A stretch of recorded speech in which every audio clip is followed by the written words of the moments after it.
James Ernest of the Grueling Truth Radio Network, here with Darnarian McCants. What is the Queens of the Court program? The Queens of the Court is basically all women, all girls basketball. So basically, I've always been a fan of women's basketball. So for me, women's basketball had to be more than just, I'm the biggest athlete, I can jump the highest, I'm the fastest, I got the best jump shot. It always had to be more of a team-style game. Excuse me. But then you have to look at, one, the WNBA, how it's undermarketed, and then you have to look at college basketball. You have one coach, and I'm not trying to take anything away from him, but it proves that there is no market to improve in women's basketball. You have one coach who's basically dominated the last decade, who's won 6 straight championships back to back to back to back to back. So that lets me know, like I said, he's not that great. It's the fact there's no competition because it doesn't happen in boys basketball or men's basketball. Exactly. Because we're teaching the little boys, hey, you need to be a basketball player. We're teaching the men, hey, you need to get this better because you can make more money. So now understanding the market, it is what it is. But at the same time, that don't mean we can't get our young ladies and our girls and our women to be better athletes and to, try to achieve at a higher level versus, hey, after high school, you pretty much done. After college, hey, you pretty much done. So I've always had that concept, man. Now it's just about, at this point in time, making it happen and making it come to life. I have a young lady who played pro ball, Nicole Sterling. She's one of my coaches. So, she brings the high energy, professionalism, elite level style training. Then I have a young lady who coulda, woulda, shoulda gone pro, but she hurt her knee, and that's always an issue with women's basketball as well. Miss Alexis Campbell, and then me. Then myself, I'll pretty much do the strength and conditioning. What's happening, and I'm pretty sure a lot of people know it. And then you have the misconception if women lift weights that they will look like men. So getting these young ladies to realize if they get their bodies physically stronger, they will play that much better. What you'll see is a lot of knee injuries in a lot of women because as their hips spread and breasts grow in, their center of gravity changes. So that being said, that's where the basis of Queens of the Court started, and now it's in a growth mode for the most part. Yeah, I agree with you about the weightlifting. Yeah, I mean, as long as it's, done correctly, like you said, with being a strength coach, using the correct forms and all, it definitely is a benefit. Oh, yeah. Well, just even still, it's just, for me, I'm an athlete for life. So for me, I haven't changed since I was probably not. Eat everything, and I play. So, it's just fortunate enough for me, I don't have to sit in the box. I'm a personal trainer. I can play basketball when I want and jump on the field when I want. So for the most part, my lifestyle since I was 9 years old hasn't changed. For the young women, you have all these constraints in our society of what a woman is, what a girl is, and what you should do and what you shouldn't do. And then, of course, you have the homosexual side, which is an issue as well. So you have all these pressures of what a girl basketball is and what girls basketball should be versus, taking care of your health and taking care of your body. Exactly. Unfortunately, there's those stereotypes out there that, like you said, with the homosexuality, where they automatically assume that, any young lady that plays sports is a homosexual, which is just ridiculous to stereotype women like that. Right. Well, it's the misogynistic male society that, we got to maintain power. So I got to tell you and break it down, telling the ladies, my coaches, I'm like, dude, I read one teen magazine, and I was like, I would never ever let my daughter read anything that's part of our society because it tells you, hey, this is wrong with your lips, this is wrong with your hair, this is the wrong color, it shouldn't be like this. You're not light-skinned enough, you're not dark-skinned enough, you're not white enough. It's like, when do you tell me that I'm great? When do you tell me that I'm beautiful? When do you tell me it's okay to be who and what I am? So that things like that, man, it's just like, when I find an issue with society, I just try to change it. Excellent. So it sounds like, besides the physical aspect of it, the basketball training, this also has a positive self-esteem impact. Oh, yes, sir. It starts in the head. Everything. You can't do anything unless you put your mind in it first. So when I decided I wanted to be the best, it transitioned into being a professional athlete. So I couldn't lose. I don't know how to lose. I don't know how to quit. So with these girls, if we can get them to see that all they have to do is do their best, and whatever the outcome is, you have to be satisfied with it. So it's all mental. Obviously, it's very important to have the two great female role models that are involved with the program. How did you end up recruiting them to be a part of the program? Like it's called divinity. You can call it the universe. You can call it God. Whatever you want to call it. They came to me. So my situation. So I'm a personal trainer, and I kind of floated around a little bit. Worked at a couple different gyms, and then now I'm in a situation where I'm pretty much permanent for the most part. The way it's sounding, the way it is, because I'm growing a business inside a business. So when I first got there, I told them I wanted to do all girls training because some of the girls, when I coached at the high school, they were like, "Coach, come see us play. Coach, come see us play." I'm like, "Okay."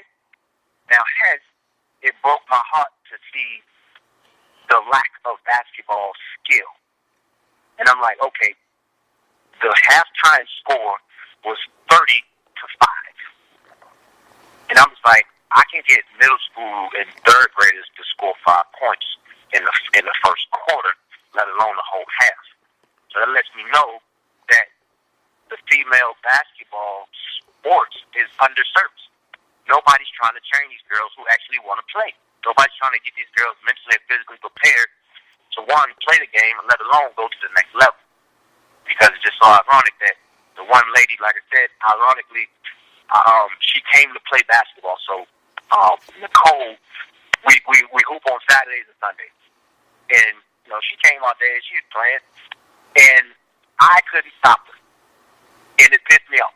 That is the real reality of it. I'm like, okay, you're not the normal high school or college player. You have to be a pro. And she was like, well, yeah, I played pro ball overseas. In fact, she got hurt, so she had to come back home. And I'm like, well, look, if you're going to be here for a while, let's start, see if you start some training, get you some money, till you get your thing right, and then you go start your business. She's like, cool. Within that week, a girl she used to compete against at the same level in high school and college contacted her about starting an all-girls basketball training system. And I was like, well, I got the facilities, I do the strength conditioning, and y'all do the skills. And literally, it all fell in place within 1 week. Wow, you're right. That is, just amazing how that all worked out, and for such a good cause.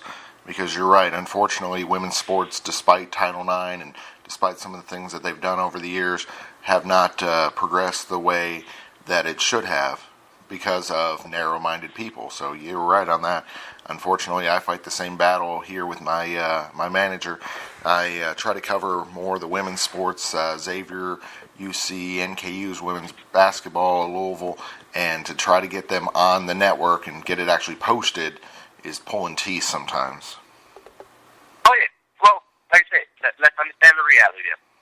The reality of it, women's basketball, because it's underserviced, is underwhelming. It's slower. Nobody's dunking. Nobody's doing anything amazing like the men's basketball. So the reality of it is nobody's really going to come to see them. But in my opinion, from my perspective, if you won, like I said, service that weakness in the market by strength training, self-confidence, now you have actual basketball. But most of them probably still won't dunk. But at the same time, if we talk about the Lakers, they weren't high-flying dunk. They weren't a high-flying dunk show. They were a team unit, and they got the ball around, and they made it exciting just by playing good basketball. And I think that it can be done without the dunk. If you see good passes, good shots, good competition, and very competitive, now you have a market that people want to see. But unfortunately, when it comes down to female basketball, now you might have 1 or 2 girls that are actually good, and the rest of them are just kind of They may have the passion and the love, but they don't have the physicality or the mindset to say, hey, we can play just as good as the boys, and we can bring excitement to this game at a different level. And that's why I've always liked female basketball, because of the team element versus, hey, just hand him the ball, move out the way. I know what you mean. Like last year with South Carolina, they had a couple young ladies that were just phenomenal players, and it was nice to see a little bit of a change there. Because, like you said before, I mean, UConn has just been so dominant, and prior to that, Tennessee. And then, of course, with the WNBA, there's been stretches where it's just a dominant team after another, where it's not, they don't have the competitive balance that other sports have. Right. And that's like I said, that's the reality of it. But, like I said, it's like anything. If you search it will come up. Because the first 3 years of the WNBA, those arenas were packed because they marketed. After about that third year to fifth year, they stopped marketing the WNBA to the point where the Mystics actually, I'm in D.C., the Mystics have actually one of the better teams and actually the better markets for people to actually go to. But I didn't even know they were still playing because they stopped putting them on TV and they stopped marketing. So I'm like, and I used to go to the games. I had floor side seats. I love it. I agree with you. It can be a really great game, a really fun atmosphere and fun event to attend. What are the age ranges in your program? Ideally start at 8. So 8 at that second, third grade, depending, girls mature a little fast anyway. So, but at the same time, it's getting those basic fundamentals of coordination together first. Because once they get pre-teen, girls are going to pretty much mature roughly 14, 16. So if you don't catch them early, it's real tough to really break in and help with the coordination. And it's more a coordination issue more than even strength training and speed sometimes. Because, like I said, my girls who were playing at high school, they were track girls. So speed wasn't an issue. It was just, okay, now can you dribble that fast? I mean, can you go that fast with the ball in your hand? Because I told them, I was like, y'all supposed to be on the wing, going up and down the court with easy layups. But they couldn't dribble the ball the speed that they can run. So it was like, okay, once again, underserved. They never worked on their handling or was taught to work on it, because people don't realize that in some situations, in a lot of situations, I know especially with this new generation, you actually have to tell them to do work because everything is so convenient for them. So you have to literally say, hey, you need to work on your ball handling skills, and you have to do A, B, and C. Like with me, you ain't had to tell me nothing but coming out. So, it's just a different world. And so we got to kind of make the adjustment because these are our seeds. So we can't blame the children. We got to blame the tree. Exactly. Yeah, I mean, growing up, you couldn't get the ball out of, our hands, our generation. I mean, they, no matter where you were, you always had the ball with you. You felt like, you ate and slept with the dang thing.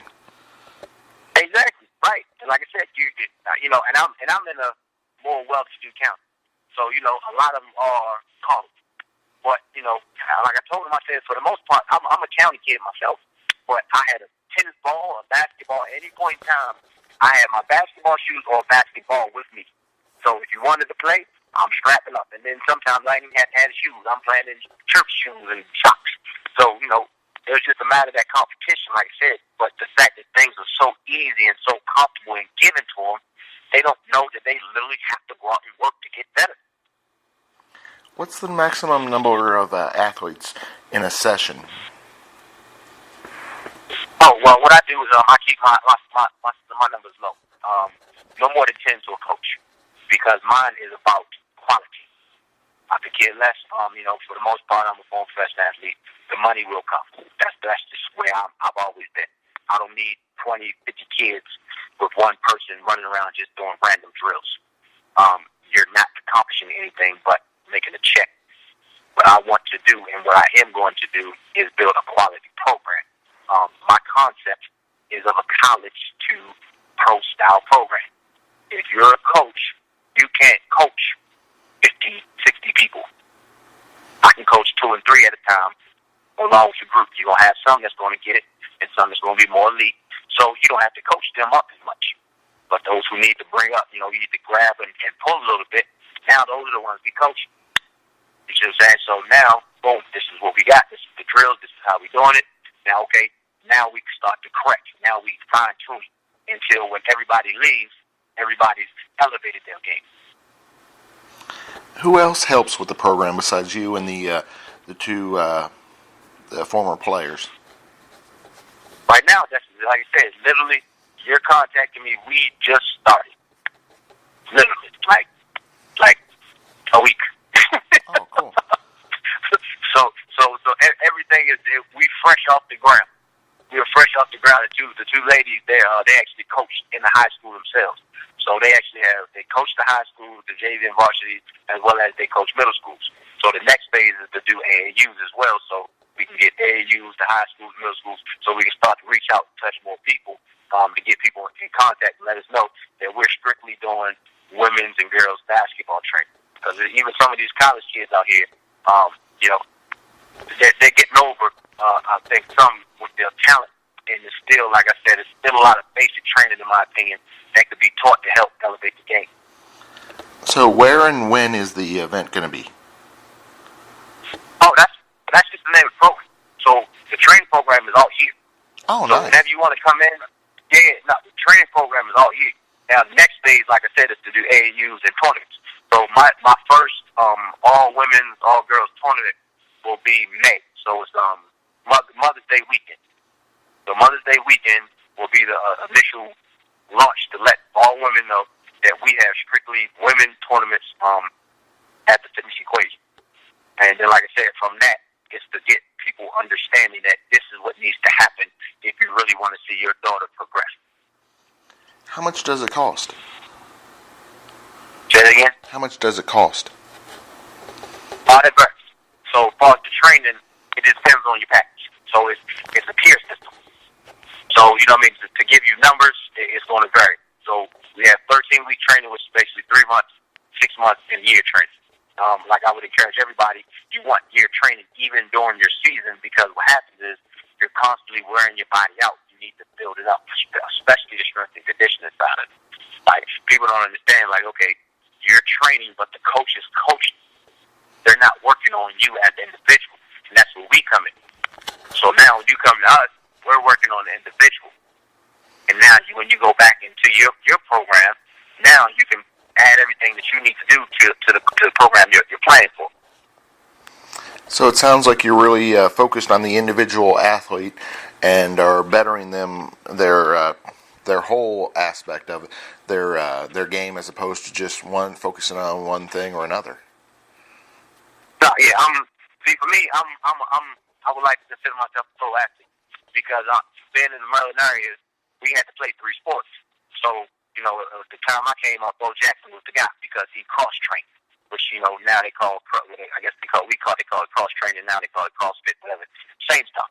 But basically, being able to transition from one sport to the next sport without losing a step. So any sport that you put me in, I will have success in it, just because I'm always fit and I'm athletically inclined, to the fact where I'm always working on different parts of my game that help me into other sports. So if you're just a basketball player, it's going to be multiple things that you can do to, work on your body that will help your game at the end of the day. So it's a full circle of actually making a better athlete, not necessarily a basketball player.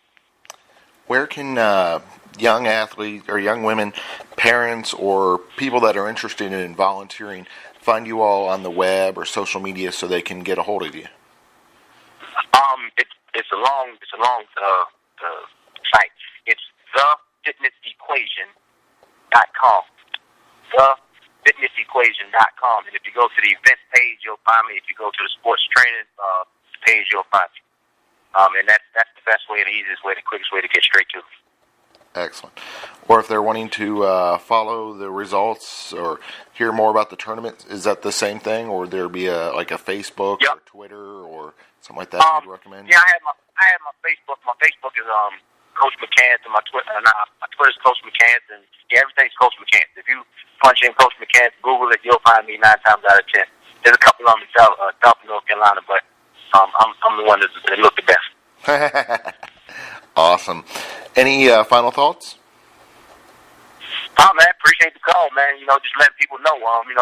I would challenge and encourage anybody in a situation to try to uplift these young ladies.